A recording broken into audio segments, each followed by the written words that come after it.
Quel sera le rôle que va jouer le président Boni Yayi pour les élections à venir? Il sera candidat aux législatives, on l'apprend. Est-ce que Boni Yayi sera candidat aux législatives prochaines pour pouvoir drainer du monde pour le Parti démocrate? Oui, c'est pas la première fois que j'entends cette question. Je ne sais pas si c'est la provocation ou bien bon. Non, mais c'est une question comme toutes les autres que j'ai posées avant celle-là. Est-ce que Boni Yayi sera candidat aux élections législatives prochaines? Monsieur Barabas, oui. Si il faut qu'il soit candidat, il sera candidat. D'accord, on comprend demi-mot. D'accord. Alors, si nous parlons des élections de 2026, c'est qu'il faut un candidat. Et c'est clair au niveau des partis de la mouvance, pas de déclaration de candidature avant octobre. Est-ce que c'est le cas chez vous? Pourquoi vous aussi, vous semblez garder le silence jusqu'à ce jour? Qu'est-ce qui est en train d'être fait pour ce qui concerne la désignation du candidat qui va représenter le Parti Les Démocrates en 2026 oui. Aux élections présidentielles? Comme je l'ai dit déjà à plusieurs occasions, la chance que nous avons au niveau du Parti Les Démocrates, ce n'est pas pour la première fois que nous désignons un candidat, un duo pour les élections présidentielles. Nous avons eu l'occasion de le faire une fois et nos tests disent exactement la procédure pour y arriver. C'est quoi cette procédure? Oui, nous mettons en place donc la commission de candidature qui collecte les candidatures. Donc, tout comme vous le voyez, tout aspirant. Tout aspirant, d'accord. La commission travaille sur les candidatures. Il y a tout un processus qui est défini. Il y a un protocole qui est défini. Une fois que ce travail est fait, on sort le duo et on va à un conseil national qui va valider la candidature. Et au vu de tout le monde, on a un délai devant nous. Vous avez dit octobre pour que la candidature sorte. Nous ne sommes pas encore en octobre. Et vous êtes à quelle étape? La commission est déjà installée ou les candidatures ont commencé par s'enregistrer? Vous êtes à quel niveau exactement? Vous m'avez invité pour savoir donc, tout ce qui se fait au niveau du parti. Mais pourquoi pas, si on peut le savoir? La chaîne qui le dit. Tout se passe bien. Tout se passe bien. Quels sont les potentiels candidats? On entend des noms comme nous, Saka Saleh, Wassangari Kamel. On entend des noms tels que Eric Kondete, tels que Noémie Achade. Est-ce que ce sont ceux-là qui sont vos potentiels candidats? Est-ce que vous-même, vous n'êtes pas candidat ou bien candidat à la candidature, comme le dirait l'autre? Merci beaucoup, merci beaucoup. Donc, je suis heureux que vous ayez cité suffisamment. Ça prouve qu'il y a de la matière, il y a vraiment tout un potentiel au sein du Parti Les Démocrates. Contrairement à ce que les gens ont tenté de dire à l'origine, comme quoi on n'en voit pas. Donc, je constate avec ce que vous avez cité, il y a suffisamment de candidatures. Donc, si c'est ça là, je crois qu'il y en a. Il y en a. Donc, alors, de quoi vous vous plaignez? Ne vous en faites pas.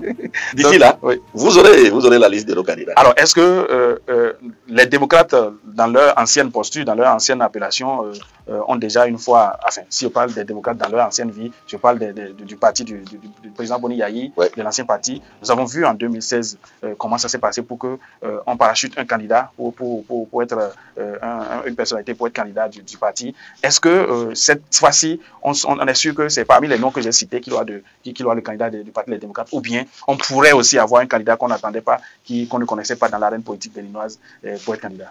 Alors, vous avez parlé de 2016. Oui. En 2016, le Parti des démocrates n'existait pas. Non. Le Parti des démocrates a été créé en 2020. Oui. D'accord. Mais avec donc, apparemment la même tête qui est Boni Yayi et les mêmes personnalités, dont vous et plein d'autres qui constituent le Parti des démocrates aujourd'hui. Je suis d'accord avec vous. Oui. D'accord. Les mêmes causes pourraient produire les mêmes effets. En 2016, c'était le FCBE. Oui. Maintenant, là, c'est les démocrates. D'accord. Donc, les choses vont se passer. Les choses vont se passer autrement. D'accord. D'accord. Merci beaucoup. Merci beaucoup, honorable. Nous allons changer de cap, honorable. Et cette fois-ci, nous allons parler de la liberté d'expression au Bénin. Hier, c'était Frère Onvi ou Steve Amoussou. Oui. Aujourd'hui, c'est Komla Hugues Soussoupé qui a été amené au Bénin ou bien extradé au Bénin par la justice et écoué à la prison civile de Ouida. Dites-nous, vous, en tant que parti de l'opposition, quelle analyse faites-vous de cette arrestation de personnalités ou de personnes dans le cadre des actions du gouvernement qui opinent sur les actions du gouvernement, comme vous d'ailleurs? Oui, est-ce que vous ne vous sentez pas aussi en insécurité? Merci beaucoup. Si on doit se sentir en insécurité, ce n'est pas aujourd'hui. Ça date de très longtemps. Je crois que nous, on est immunisés désormais comme ça. C'est parce que vous avez l'immunité parlementaire que vous n'êtes pas inquiété? Non, avant l'immunité parlementaire, on a existé. Et on va continuer à exister. Ouais. Non. Ce que je pense, et comme vous le savez au niveau de l'opposition, nous avons dénoncé les restrictions de liberté. Oui, les restrictions de liberté. Et pour le cas de Steve Amoussou, on a pensé que c'était une escalade. Le gouvernement est allé loin. Est allé loin, en allant donc à la limite kidnapper un compatriote à l'extérieur du pays pour le ramener sur le territoire national au mépris des règles de la justice. Oui. Alors, avec ce qui vient de se passer avec Hugues Soussoupé, je crois que le gouvernement est en train de persévérer dans cette manière de faire, et qui en réalité n'honore pas notre pays. Oui, n'honore pas notre pays. Comme vous le savez, l'intéressé est un réfugié politique encore, sur le territoire togolais, qui a fait un déplacement à Côte d'Ivoire. Et on est allé l'enlever, à la limite. Oui. Alors, je crois qu'il est bon qu'on puisse clarifier la situation. Sinon, la situation est extrêmement dangereuse. Extrêmement dangereuse pour la simple raison que le statut de l'intéressé, quel qu'il soit, même s'il est en faute, il est important avant qu'il ne quitte la Côte d'Ivoire, qu'il passe devant un juge. C'est très important. C'est élémentaire. Je ne sais pas pourquoi notre État peut choisir délibérément d'enfreindre même les règles internationales. Ça ne nous honore pas. C'est déjà ça. Maintenant, persévérer dans des pratiques qui ne répondent pas aux normes démocratiques. Simplement. Ce n'est pas bien. Mais ce qui est bon, c'est la consécration de tout ce que l'opposition a toujours dit. Pour dire, désormais, les questions de liberté, aussi bien individuelles que collectives, ne correspondent à rien sur les débats. D'accord. Et ça, c'est dommage. Oui. On persévère dans cette dynamique-là. D'accord. Si on est dans un pays sérieux, où la justice est équitable, la justice fonctionne, ne serait-ce que la procédure suffit pour faire tomber ce dossier. D'accord. Là, vous dénoncez la procédure, la manière dont ces personnes sont ramenées au pays. Mais parlons alors de ce que ces personnes font. Quand on prend le cas comme là, Hugues Sosupé, il est un lanceur d'alerte. Il confond le gouvernement par rapport aux chiffres concernant les attaques djihadistes. Il est celui-là qui donne la primeur de l'information quant aux attaques et tout ça. Il cite des noms, il qualifie des personnes. Il y a quand même un certain nombre de choses qu'il fait. Est-ce que vous pensez que cela mérite, hormis tout ce qu'il y a comme la procédure dans laquelle il est venu, cela mérite qu'on l'interpelle?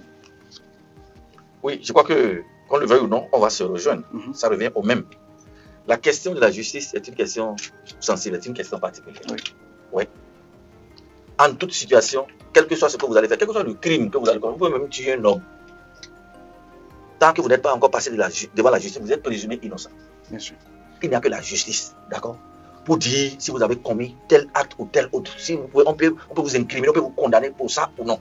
Et c'est la raison pour laquelle la justice a pris les dispositions, d'accord, pour qu'on en arrive à dire cette justice-là, à dire le droit.